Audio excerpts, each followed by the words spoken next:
Augustine, an aging man with a fatal condition, is left behind in an observatory on Earth to monitor astronauts' efforts to find another planet capable of supporting human existence.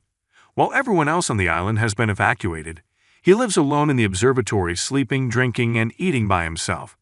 He gives himself blood transfusions and takes medication all day. Decades ago, Augustine was lecturing to hundreds about planets in the universe that could potentially host life, such as K23. At the after-party, a woman approaches him to flirt. They have a few beers together, and she asks him about the accuracy of the book he recently released about K23. Augustine wakes up in the current day and begins checking the computer to discover which missions are still operational. Most of them are dormant, but one catches his attention. Ether appears to be the last task left. Augustine goes through the crew's images, notices a woman he recognizes, and decides to try to contact them. Sully, the woman in the shot, is part of Ether's 5-person crew and in charge of communications. She had a nightmare about becoming trapped on K23. She is pregnant and has a good relationship with the rest of the crew, particularly Captain Eddie, the father of her child. When Sully arrives in her operating room, she notices an unusual signal that she cannot identify and tells the rest of the crew. Back on Earth, Augustine continues about his daily routine until a fire alarm goes off in the observatory. He follows it back to the kitchen, extinguishes it, and collapses on the floor in fatigue. From his new vantage position, he notices a small girl crouched behind the sink. He is appalled that she was left behind. Augustine hurriedly tries to call someone on the radio to report the little child, but he is unable to reach anyone. Augustine discovers the little girl sleeping in one of the storage lockers and attempts to explain that he will be unable to care for her, but she appears unable to talk. Augustine prepares dinner for the little girl, and she then draws him a picture of a flower, an iris, which he recognizes as her name. Augustine tries again to contact Ether, but is still unsuccessful. Iris tries to sleep with him in his room, but Augustine moves her to a next room. In the middle of the night, she returns to Augustine's room, makes a small nest in the corner, and sleeps on the floor. Ether has also been struggling with communication. They have not been able to communicate with any other ships or anyone on Earth. They are returning from their journey to K23 with the discovery that the planet can support human existence. Iris observes Augustine performing blood transfusions, and then sits in the chair next to him to gaze up through the observatory's ceiling at the stars above them. Decades earlier, a young Augustine is working in his study when the same woman from the party scolds him for not returning her calls. She is dissatisfied with his explanation of having been working and lies to him about calling to inform him that she is not pregnant after all. She warns him that he is so focused on his career that he is wasting his life and ignoring those who care about him. Present-day Augustine walks outside to check on the antenna that controls his communications and discovers scores of dead birds in the snow. He sees this as evidence that the foul air arrived at the observatory far earlier than expected.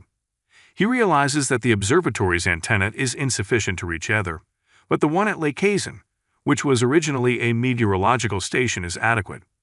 He informs Iris that they must travel to Lake Hazen, not only to escape the impending bad air but also because it is their only chance of contacting Ether before it is too late.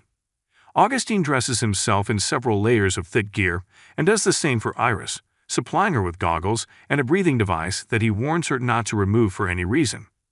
They take what they need most from the observatory and load it onto a jet ski. They take off from the observatory and travel through the frozen tundra to Lake Hazen. On Ether, the crew passes the time by partaking in holograms of their loved ones or playing three-dimensional video games and cards with one another. An alarm sounds, breaking the silence and informing the crew that their ship has veered off course. They are able to pinpoint their exact location and are diverted back to Earth by the signal from K23. However, in order to return home, their new route would lead them across unfamiliar country. Augustine and Iris spend the night in a tent in the snow. The next day, while traveling, they come across the wreckage of a plane. When Augustine discovers a dead child in one of the seats outdoors, he instructs Iris to keep still while he investigates the rest of the debris. Inside, he mostly finds trash, but as he begins to make his way out, a dying man grabs his foot. The man is severely wounded and begs Augustine to help him. Outside, Iris' curiosity gets the best of her, and she investigates the body. She is frightened and rushes to join Augustine in the remainder of the plane, but he shoots her back outside. Augustine shoots the man on the plane as he had instructed, putting him out of his suffering. Augustine gets a flashback to watching the woman at the party leave him and take their daughter, whom he had never met. On Ether, Maya performs an ultrasound on Sully's pregnant belly and informs her that she is expecting a girl. She notifies the rest of the group, who instantly begin brainstorming names. While on the jet ski, Iris notices a bunker in the distance, and they proceed to it. Augustine inspects it and determines it will be an excellent place to remain overnight. He organizes their equipment and leaves the jet ski outside. Augustine sees Iris draw a picture of a woman and says he recognizes her. He tells Iris all the good things he remembers about her, and Iris speaks out for the first time, wondering if he loved her. That night, the bunker begins to leak as it dips beneath the melting ice. Augustine takes Iris out of the bunker and urges her to run while he collects as many of their belongings as can. He exits the bunker barely in time and attempts to flee on a jet ski, but it sinks beneath the ice. He attempts to swim after it, but it sinks too quickly, and he nearly runs out of oxygen. He crawls back out of the ice and warms up alongside Iris. They will be forced to complete the remainder of their trek to Lake Hazen on foot and without supplies. Later, Augustine serves Iris the last of their supper. She is anxious, but he assures her that there will be plenty of food at Lake Hazen. They walk in a snowfall, scarcely able to see 2 feet ahead of them. Augustine notices wolves circling them in the snow and shoots them with a shotgun. During the tumult, he loses track of Iris and screams for her, but she does not respond.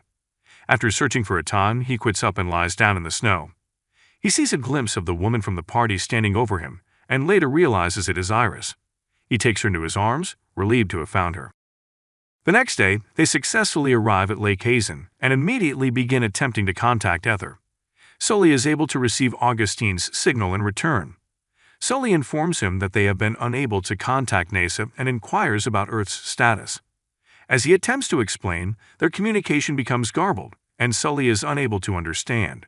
She loses the signal, and an alarm goes off. Ether is currently going through an undiscovered region of their trip, and the ship is being bombarded with asteroids. The ship is severely damaged, and its communication equipment is completely wrecked. The crew examines the ship's damage and decides that they will need to rebuild part of their communication systems and fix them outside of the ship. Maya, Sully, and Addie will take the trek, which will be Maya's first time leaving the spacecraft while in space. Maya is quite nervous and throws up numerous times before they go outside. Once outside the spacecraft, everything appears to be in order. They restore the communication equipment before making their way back inside. Before they can make it, the ship is once again attacked by asteroids. Once they have subsided, the crew ensures that everyone is safe. Maya is shaken, but ultimately all right. However, as she makes her way back inside, she observes blood drops floating up from her suit into her helmet. Addie and Sully rush her back into the ship, while Mitchell approaches them with the medical kit. They remove Maya's helmet, and a big amount of blood floats out of her suit and into the ship. Maya begins to worry, claiming there is too much blood, and Addie and Mitchell labor to patch her wounds while Sully attempts to keep Maya calm. Despite their best attempts, the crew is unable to seal the wound caused by debris from the ship's impact with the asteroids, and Maya dies. The team mourns their loss, but is quickly distracted by their first sight of Earth. They are startled to realize that it appears lifeless and radioactive. Ether contacts Augustine again, who informs her that they will be unable to return to Earth. He informs them that he is the only one left, and that everyone else has been evacuated. He informs them that there are no other ongoing operations, and they are the only ones remaining. The crew is dismayed that they will be unable to return home, and that their only alternative for leaving the ship is to turn around and return to K-23. Tom makes it plain that he is not returning to K-23, and that he needs to find out what happened to his family. He asks Addie for permission to take one of the re-entry pods back to Earth in order to find his wife and children, and Addie agrees. As Tom prepares to return to Earth, Mitchell tells him about his daughter, who died at the age of 4, and how she would have been Maya's age if she had lived. Mitchell asks if he can travel to Earth with Tom to return Maya's body, and Tom agrees. Mitchell and Tom bid their goodbyes to Sully and Addie before returning to Earth via the re-entry pod. Sully contacts Augustine to inform him of what has occurred to the crew and their plans to return to K-23. Sully informs Augustine that she has always been a big fan of his work and is disappointed that she will never meet him. He asks for her name, and she says it's Iris.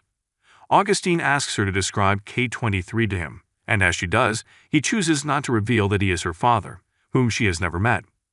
Augustine's vision of a small child named Iris was always a hallucination. Heather enters a communication blackout zone, and they lose signal. Addie and Sully are the only survivors, and they return to K-23 with the hope of rebuilding civilization. The end.